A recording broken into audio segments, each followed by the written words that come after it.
A team from the chemical weapons watchdog, the OPCW, came under fire in Syria on Wednesday while trying to enter the town of Douma. They are in the country to investigate the alleged chemical attack on the 7th of April. RT's Ilya Petrenko reports on the latest developments. First, I just want to break down the process for you, how it works.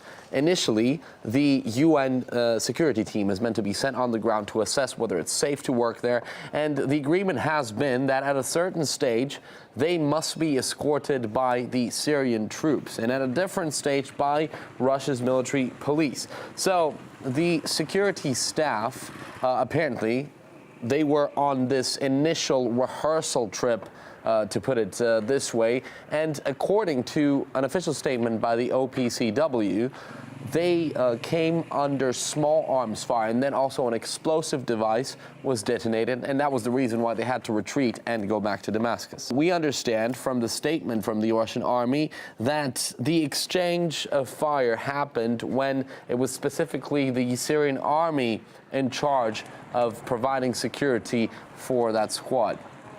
On the 17th of April, while securing the UN reconnaissance mission in the city of Douma, a skirmish occurred between the Syrian security service and unknown figures.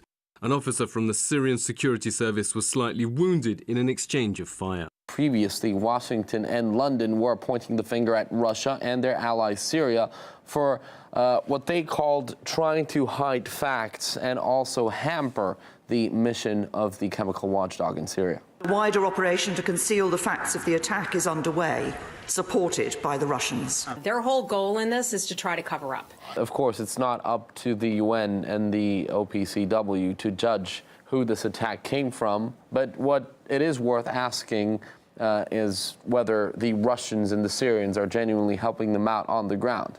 And if the answer is yes, that might put London and Washington in a somewhat awkward position here.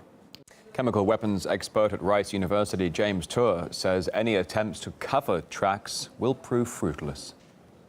It'd be very hard to clean the area up from any trace of the residues of a nerve agent. I mean, this is, if it's properly dispersed by a nation-state attack on people, it's going to be all over on walls and buildings. And if it was a chlorine attack, the chlorine will be gone.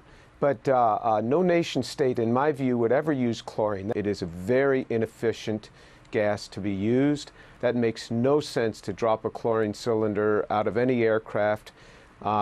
Any terrorist group might affix a bomb to a cylinder and try to blow it up, but a lot more people are going to get hurt by the munition rather than by the chlorine. It has to be properly dispersed. So nation-states don't use chlorine.